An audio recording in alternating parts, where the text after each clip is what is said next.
একে একে জট খুলছে হত্যার রহস্যের, উন্মোচন হচ্ছে চাঞ্চল্যকর তথ্যের। বাংলাদেশের কোনো এমপির পাশের দেশ ভারতে গিয়ে এমন খুনের ঘটনা নজিরবিহীন। দ্বন্দ্বের জেরে বিশ্বস্ত বন্ধুই ছোবল মারল বন্ধুকে।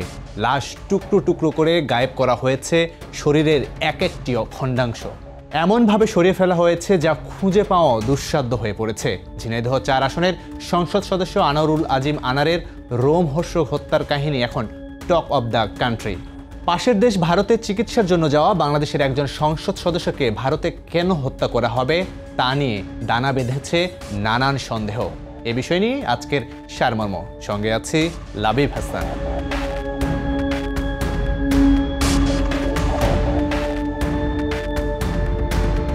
লাশ এখনও না মিললেও কলকাতায় বাংলাদেশের সংসদ সদস্য আনোয়ারুল আজিম আনার যে খুন হয়েছেন তা বাংলাদেশ ও ভারত উভয় দেশের কর্মকর্তাদের তরফেই বলা হচ্ছে।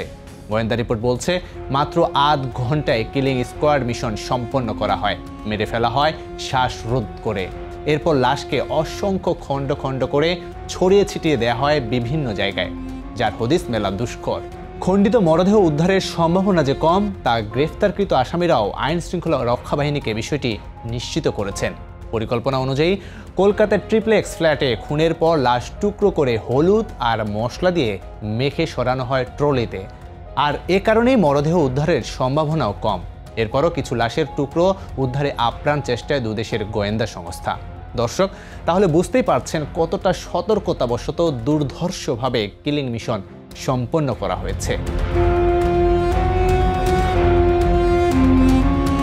12 মে চিকিৎসার জন্য চুয়াডাঙ্গার দর্শনা সীমান্ত দিয়ে কলকাতায় যাওয়ার পর থেকেই এমপি আনোয়ারুল আজিমের নিরুদ্দেশ হওয়ার ব্যাপারে জট পাকতে শুরু করে সন্দেহ। সেদিনের কয়েক সেকেন্ডের এই ভিডিওটি ঘিরেই কয়েকটি প্রশ্ন ঘুরে ফিরে আলোচনায় আসে। প্রশ্ন নম্বর 1, একজন সংসদ সদস্য কেন সঙ্গীহীনভাবে ভারতে এলেন? 2 নম্বর প্রশ্ন, তার সঙ্গে কেন মাত্র একটি হ্যান্ডব্যাগ ছিল?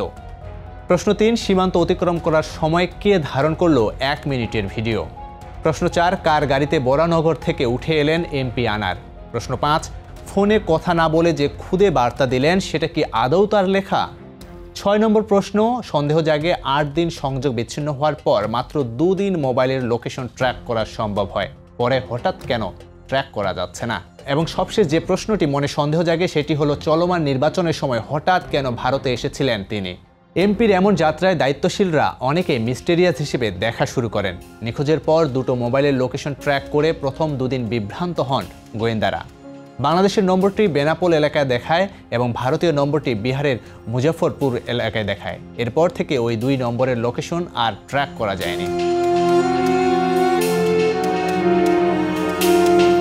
গোয়েন্দাদের রিপোর্ট বলছে স্বর্ণ চোরাচালানের সঙ্গে যুক্ত ছিলেন ঝিনাইদহ 4 আসনের সংসদ সদস্য আনোয়ারুল আজিম আনার। এজন্য গত 20 থেকে 25 বছর ধরে কলকাতার সঙ্গে তার সখ্যতা গড়ে ওঠে।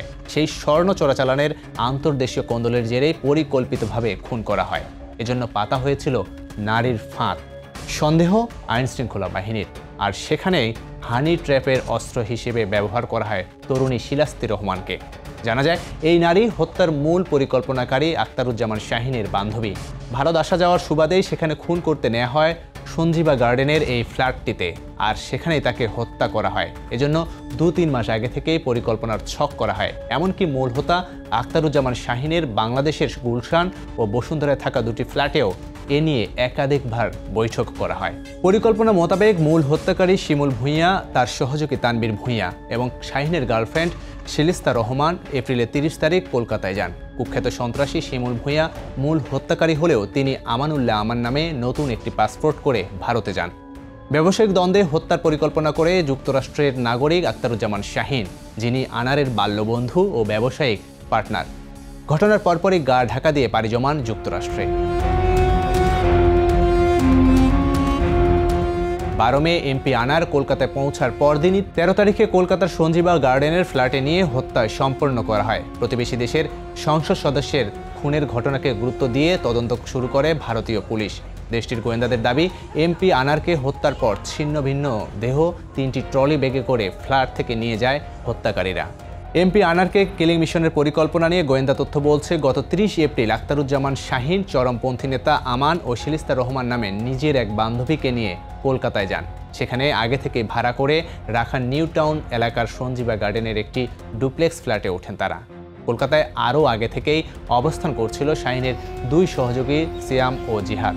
হত্যার পুরো দায়িত্ব আমানকে বুঝিয়ে দিয়ে 10 মে দেশে চলে আসেন শাহীন। পরিকল্পনা অনুযায়ী আমান বাংলাদেশ থেকে আরও 2 ভাড়াটে কিলারকে নিয়ে যায় কলকাতায়।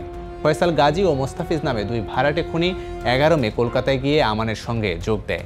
জানা গেছে 12 মে চিকিৎসার জন্য চুয়াডাঙ্গার দর্শনা সীমান্ত দিয়ে কলকাতায় যান ঝিনাইদহ 4 আসনের সংসদ সদস্য আনোয়ারুল আজিম।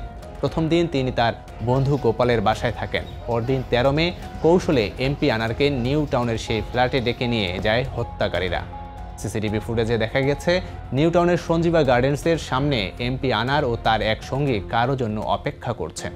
কিছুক্ষণ পর তাদের সামনে সুজুকির লাল রঙের একটি সুইফট মডেলের কার এসে থামে। পরে গাড়ি থেকে আরেকজন ব্যক্তি নেমে এসে আনারের সঙ্গে কথা বলেন। পরে 3 জনই গাড়িটিতে করে চলে যান।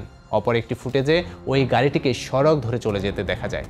সিসিটিভি ফুটেজে দেখা গেছে এমপি আনারকে সঞ্জীবা গার্ডেন্সের যে ফ্ল্যাটে হত্যা করা হয় সেখানে তিনি ছাড়াও আরও 3 জন ঢুকেছিলেন। তার মধ্যে একজন নারীও ছিলেন। এই 3 জনকে আবার প্রায় 2.5 ঘন্টা পর বেরিয়েও আসতে দেখা যায়। এছাড়া ওই ফ্ল্যাটে ঢোকার জন্য তড়িঘড়ি করে একটি গাড়িও কয়েকবার আসা যাওয়া করে। লাল রঙের গাড়িটি জব্দ করেছে দেশটির পুলিশ। গোয়েন্দা সূত্রের দাবি, চাপাতির মুখে আনারকে জিম্মি করে আমান তার সহযোগী ফয়সাল, মোস্তাফিজ, সিয়াম ও জিহাদ। এ সময় তারা এমপির কাছে শাহীনের পাওনা টাকা পরিশোধের কথাও বলে। বিষয়টি নিয়ে তর্কাতর্কির এক পর্যায়ে সবাই মিলে আনারকে জাপটে ধরে বালিশ চাপা দিয়ে হত্যা করে। হত্যার পর মোবাইলে শাহীনকে বিষয়টি জানায় আমান। পরিকল্পনা মাফিক লাশ গুম করতে এমপি আনারকে কেটে টুকরো টুকরো করা হয়। এরপর ফ্ল্যাটের কাছে শপিং মল থেকে আনা হয় 2টো বড় ট্রলি ব্যাগ ও পলিথিন। এমপি আনারের মরদেহের টুকরোগুলো পলিথিনে পেঁচিয়ে ট্রলি ব্যাগে ভরা হয়। ঘটনার রাতে লাশের টুকরো সহ 2টি ট্রলি ব্যাগ বাসাতেই রাখা হয়। এর মধ্যে তারা বাইরে থেকে ব্লিচিং পাউডার এনে ঘরের রক্তের দাগ পরিষ্কার করে। গোয়েন্দারা জানাচ্ছে, হত্যাকাণ্ডের পরদিন বিকালে একটি ট্রলি ব্যাগ হাতে নিয়ে বাসা থেকে বের হয় আমান। পাশের একটি শপিং মলের সামনে সেই ট্রলি ব্যাগটি সিয়ামের হাতে তুলে দেয়। সিয়াম সেই ব্যাগ নিয়ে তাদের আগে থেকে ভাড়া করে রাখা গাড়ি নিয়ে অজ্ঞাত স্থানের দিকে চলে যায়। কিছু দূর যাওয়ার পর ব্যাগটি নিয়ে গাড়ি থেকে নেমে পড়ে সিয়াম। আমানের নির্দেশনা অনুযায়ী তার 2 সহযোগী এমপি আনারের ব্যবহৃত 2টি মোবাইল ফোন নিয়ে 2 দিকে চলে যায়।